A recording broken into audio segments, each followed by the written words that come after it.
for me to speak today. Today I'm going to be talking about the interview process for a job interview, so to speak. There's three things I want to talk about: preparing for the interview, going to the interview, and indulging in the interview itself.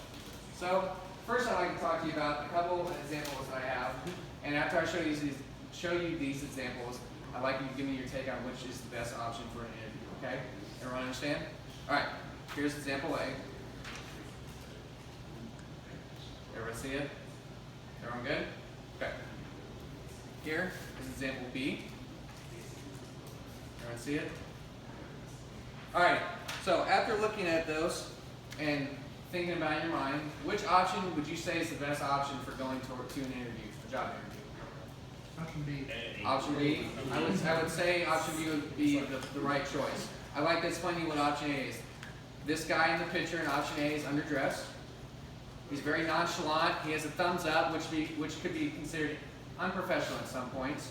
And his hair is a little bit wild. I know at an interview, you want to make sure that your hair is cut and groomed, eyebrows are waxed, anything you can to put a good impression on the employer when interviewing. So make sure you cut your hair before going to the interview. For the other guy, in example 2, his hair is done, his beard is shaved or groomed, blazer is present, also groomed, and he's groomed to the dime, looking to be successful. So, going into dressing for success, the first thing I like to talk about is the tie. There's a couple ties you could use. There's a double Windsor or a single Windsor, which I have a single Windsor on right now. Some people like double Windsors. It's a little bit bigger, but either way they work. There's also a bow tie you could use. It's a little bit more unique, but in the end, all these options are really good for a job interview. Secondly is the blazer. The blazer must suit your style and suit your body as well. You don't want it too big of a blazer, you don't want it too small of a blazer. You also want to make sure it's groomed and there's no particles and hair dust and everything on them. Make sure you get it all off before going. That way it doesn't look like you just pulled it out of the closet and you haven't worn it for a while. Secondly are the shoes. Make sure your shoes are polished and they're not crinkled. When you go to a job interview, anything can catch anyone's eye. So make sure that you are present and you are stable when going there with anything, shoes, pants, whatever. Make sure that anything and everything is polished and groomed. Socks. Make sure that your socks match your pants. I know people like to wear athletic socks and Christmas socks or any kind of funky looking socks, but make sure that your socks match your pants. I know people like good luck charms, they like to wear socks that bring good luck, but not in this case. Make sure that your socks are dress socks and they match your pants at all times. Belts and suspenders. I know people like to wear belts or suspenders, but you can't wear both together. It's very awkward and very unprofessional, so to speak. So make sure that you have one or the other. I usually go with a belt. It's more comfortable for me going to a job interview. We're going to talk about shirts and pants next. Make sure your shirts and pants differentiate. If they don't and you want a blob, that's up to you, but make sure that you have one style color and another style color. I like to do white, black, some red, whatever you want to do. Just make sure that the shirts and pants differentiate. And the shades, there's no different shades of colors here. There's no different shades of red, different shades of blue. Make sure that it's just different all around. The blazer should match the pants though at all times. The sweater vest. Sometimes people don't have blazers. So if you don't have a blazer, you need to wear a sweater vest. But sometimes what the problem is, people like to tuck in their sweater vest. You don't tuck in a sweater vest. You want to make sure the sweater vest hangs over the belt and make sure that it's groomed and polished as well. When you go to the interview, there's a couple things you want to keep an eye on. Cleaning your car. Sometimes when you go to the interview, they want to take you out to lunch. And so not only does the interview start at the building that you supposedly start at, but it also continues on the lunch. And sometimes these employers will judge you based on how clean your car is. If your car isn't clean, they might consider you lazy, and that might go against you when you're applying for a job. Next is if your palms are sweaty or not. You want to make sure that your palms aren't sweaty when going out for a handshake, because sometimes employers are only focused on the sweaty palm that they just touched instead of the information of the person that's sitting right in front of you. And thirdly, maintaining your nerves and believing in yourself. You want to make sure when you walk into these interviews and you walk into these job applications or whatever you're going to do, that you're confident in what you're doing and you're confident in the ability of getting this job here on Denver. Next is the interview time. You want to look confident going into these interviews. You want to make sure that these people know that you're here to get this job and you're the best candidate possible for the position. When the employer meets you with a handshake, there's a couple things you want to pay attention to.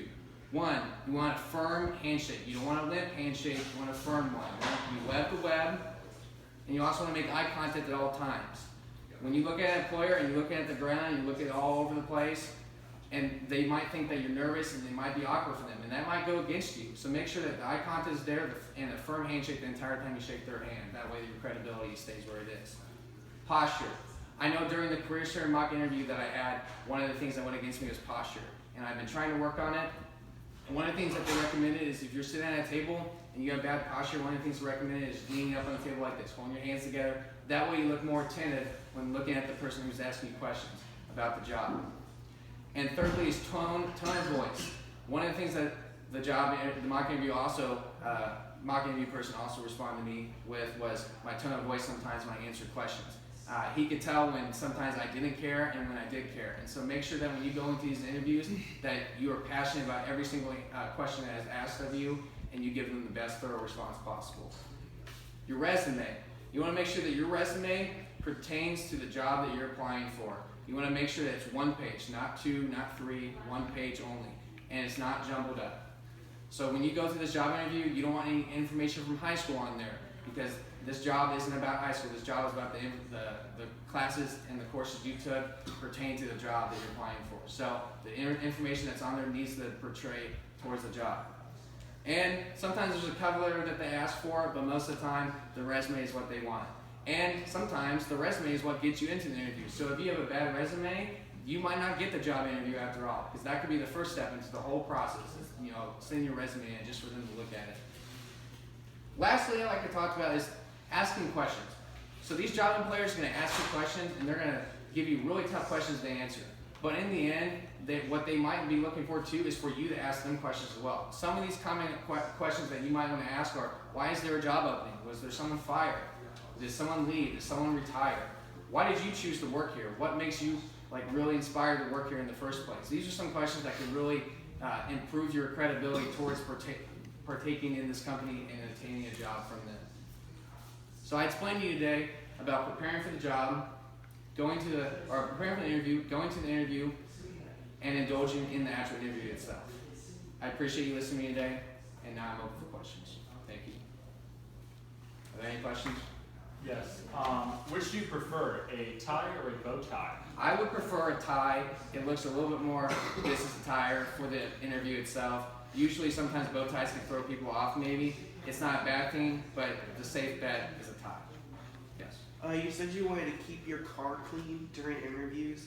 Would you recommend any accessories on your rear view window or anything like that, like maybe dice or something like that? I know it brings out the personality in people sometimes, but for the safe bet, you want to make sure your car is completely clean. You want to make sure it smells good, accessories are gone, etc. Make sure your car is completely clean as possible if you go on these lunch interviews, so to speak.